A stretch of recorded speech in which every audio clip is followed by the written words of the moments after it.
When I think of FNaF animations, I usually think of animated music videos, little parodies, or actual stories that just apply personalities to the characters from the series. I think there are plenty of great FNaF animations out there, and a lot of them are really nostalgic, and some are even important staples in the community, in my opinion.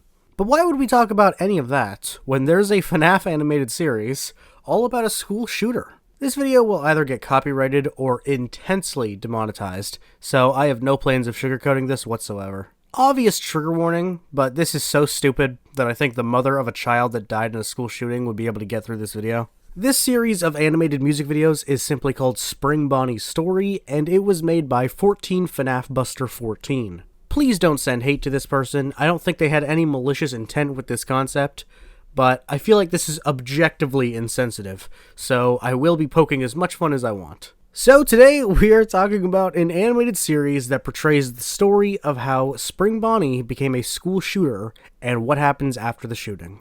I think it's totally okay and sometimes pretty cool to use the FNaF characters in unique ways for storytelling. J-Gems has a series about interviews with the animatronics that is really creative and interesting. There's also a series I came across about a year ago called Slice of Life, which is more Wattpad fanfiction-like, but I don't think there's anything wrong with that. However, utilizing the characters from Five Nights at Freddy's to tell a story about school shootings and trying to spread a genuine message through that project is very risky, and I do not think this series hit the mark. This is pretty hilarious, and we're here to laugh at it, but that's why I'm saying at the very start that this is genuinely problematic. And I don't think we should ignore the way something like this can trivialize a massive issue. But with that out of the way, let's make fun of this shit. So the first video in this series is set to the song Pumped Up Kicks, so we're already off to a great start. The start is supposed to give us some context of what Spring Bonnie's life is like. We see that he gets bullied at school and tormented by his peers. And then there's a shot where Spring Bonnie gestures to the camera with his hand in the shape of a gun, while the lyric, "He won't tell you his plan," is said. So that doesn't make much sense, but moving on. And then the next lyric is about a cigarette, so we are lucky enough to see Spring Bonnie smoking a cigarette trying to look cool. He then finds his dad's gun, just like the song says, but along with the gun is grenades, dynamite, a machete, and some sort of medal or badge. And apparently his dad is this guy, who is a human being. As we roll into the chorus, we get another view of Spring Bonnie being bullied, but then it cuts to this shot. And this is just the funniest shit in the world to me. Spring Bonnie is walking down the street with the gun just out in the open. However, by sheer luck, I guess, Spring Bonnie does make it to the school. But wait, the song then has a lyric about the shooter's dad, so we need to show him. And this is apparently the dad. But then, who the fuck was the man in the box that the video took time to focus on? We also get some more shots of Spring Bonnie looking cool with his gun while smoking a cigarette because the creator of this realized that they had to fill up the runtime with a song. So Spring Bonnie goes into the classroom and aims the gun at Golden Freddy's face, and I literally cannot believe this is real. Golden Freddy looks fucking ridiculous. I wonder what the others are looking like. Alright, so Toy Freddy just looks fucking dumb. This fan game dude, whose name I don't remember, at least looks scared. I'll give it that. And then the puppet is the best, because they just look mildly disappointed. Sure, Toy Freddy actually looks like his brain cells just fell straight out of his anus in that exact moment, but that's better than the puppet only being slightly concerned when someone comes in with a gun. This scene is long and drawn out, but the animation does end with a single gunshot. Then the text, "Only we can stop bullying at our schools," appears, and this is just fucking ridiculous. What is this Dr. Seuss ass font? Also, again, did you actually think anyone would take this seriously? I told you guys, this isn't ironic. This is meant to have a real message. Even the description says, "This is to all those people who've lost their children to the school shootings, either by students of the school or some guy off the streets." There is so much wrong with this. I guess this is one of those cases where you can make an intent versus result debate, given that this was not made to be offensive. But this is just so distasteful, and I don't see how you could argue otherwise. This is supposedly dedicated to the families of school shooting victims, and it's a goofy animation of a big rabbit shooting up a school made up of other robotic animals. This is just the most insensitive shit out there, whether or not it was intentional. But guess what? There's plenty more, and this is where the dumb shit really starts. That first animation was like the peak of insensitivity, but the straight up bad storytelling is what we're about to see. And again, I don't feel bad for making fun of this, because this is the most tasteless shit ever. So the next video is set to the song Carnivore, and takes place immediately after the end of the last one. Hey, what do you know? Everyone's fucking dead. The puppet bled out like a real son of a bitch, huh? The start of this one is a bit all over the place, so just try to bear with me, it all goes very fast. At the very beginning, Spring Bonnie realizes what he's done and starts to freak out, but it only takes 6 seconds for him to go back to being evil and hateful, so I don't really know what happened there. Then a blue animatronic bunny appears behind him, and spoiler alert, that is his mother. I'm unsure if that's meant to be a symbol of his guilt, and she's not actually real, or if she legitimately just showed up with a big smile, despite obviously hearing the gunshots moments ago.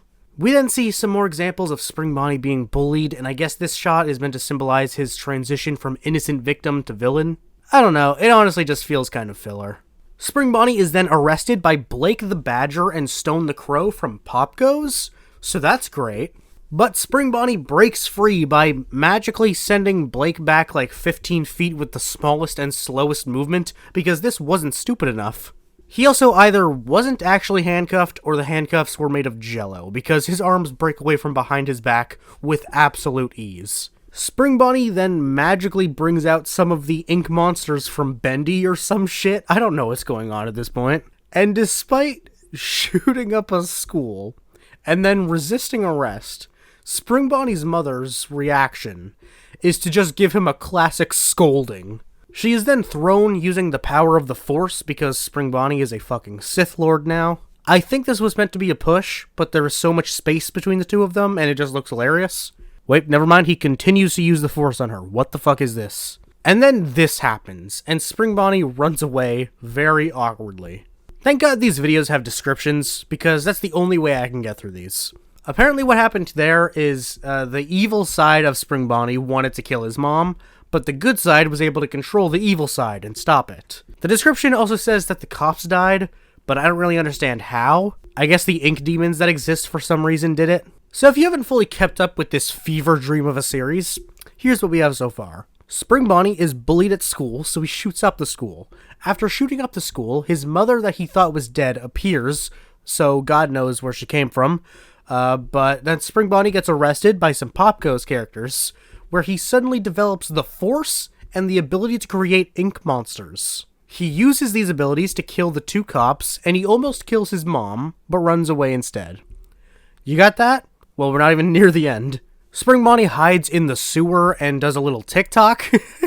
This isn't that weird, but it's funny that the characters sometimes lip sync to the lyrics, but sometimes don't. So this little sequence that's shot like an actual music video is just kind of funny. And this next part is a little weird. It's almost cool, actually, but it doesn't make any sense. There's an actual fight sequence between Spring Bonnie and a physical form of his villainy. This is an interesting idea, but it's not only a boring scene, it means ultimately nothing.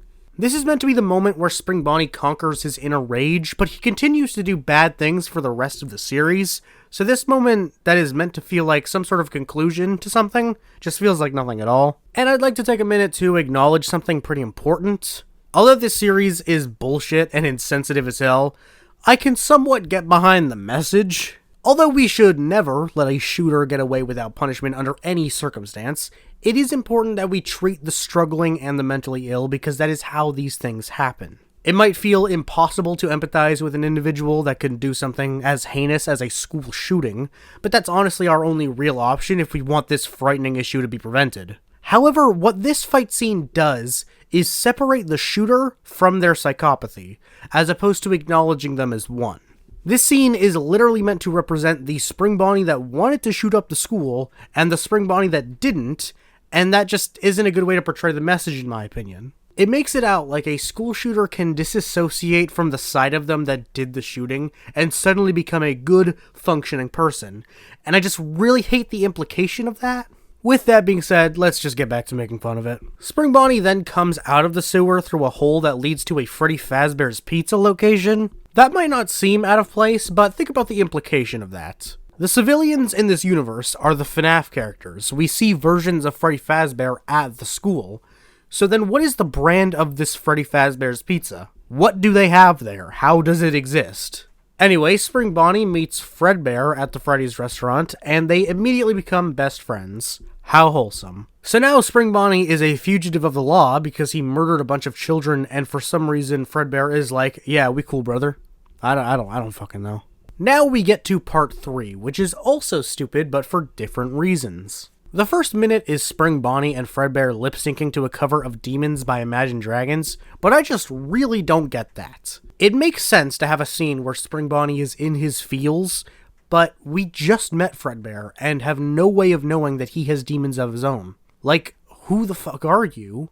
And how did you become the secondary protagonist out of nowhere? Spring Bonnie runs away from the Freddy's location for no clear reason and is seen running on a road where he is finally arrested. And he's arrested by Blake again, so he didn't fucking die. I actually give up. All you had to do was either not say that the character died, or just put another character in the car. These aren't even your models. This was such a non-problem that you turned into a stupid problem. Then we go back to the man Fredbear. He's just casually strolling about when he notices a bunch of commotion. A group of people are looking up at a massive screen televising Spring Bonnie's incarceration. When would this ever happen? Court cases are sometimes televised, but when would you ever see a criminal's incarceration broadcasted at all, let alone on a massive screen like it's fucking Times Square? Anyway, yeah, Spring Bonnie's in prison now. So, let's think about the current positions of our two main characters. Spring Bonnie shot up a school, killed a couple cops, resisted arrest, and assaulted his mother. Alright, fun. Fredbear has done absolutely nothing yet. We have no reason to believe he's done anything wrong, or that the police are looking for him or anything like that. So Fredbear decides to try to break Spring Bonnie out of prison despite barely even knowing each other. Unfucking believable. Fredbear meets up with this Foxy looking character who is apparently named Danny, who agrees to help break Spring Bonnie out of prison for some reason. We then see Fredbear outside of the prison with an AK-47. I honestly cannot believe this is real. Spring Bonnie is getting moved into solitary confinement, but don't worry, Fredbear comes in with a gun and kills Officer Blake the Badger, and everything is hunky-dory. I'm not kidding, by the way, that is how this ends. Spring Bonnie goes to prison. Fredbear immediately decides to help break him out. He practically walks in and just kills everyone in his path, and rescues Spring Bonnie as he's being moved into solitary confinement. So at this point, Spring Bonnie kills kids, kills cops, runs away, hides, defeats inner demons, meets Fredbear, gets arrested, and then gets broken out of prison. We have watched 3 parts of this series, and I feel like I'm going to have a goddamn migraine, but let's get to the last one. Honestly though, this last one is pretty boring, because nothing really happens, but that is a good thing, because that gives it less room to be outrageously offensive. Spring Bonnie and Fredbear have escaped the prison, and are now hiding out in a sewer. Deja vu is hitting real hard right about now. Nearly 3 minutes of this video is just Spring Bonnie having PTSD freakouts in the sewer, and nothing else. Him and Fredbear walk around a bit, but there's really nothing to enjoy for multiple minutes. Then this series pulls the dumbest shit. Well, maybe not the dumbest shit, since there's so much dumb shit, but this is just so very dumb. Springtrap is introduced as an actual character. Even though Springtrap and Spring Bonnie have been used synonymously throughout the entirety of the series, Springtrap now becomes his own separate character for a reason that we have yet to find out. Anyway, then Spring Bonnie sings a little bit and plays what is clearly a banjo, but it does not sound like a banjo at all, really. Just like balloons, we soar on our own. Then these fuckers speak for the first time, and honestly, everything is so weird that it doesn't even feel that weird. Wow, Spring, I never knew you could play. Well, now I have a reason to. Alright, no, it's still weird.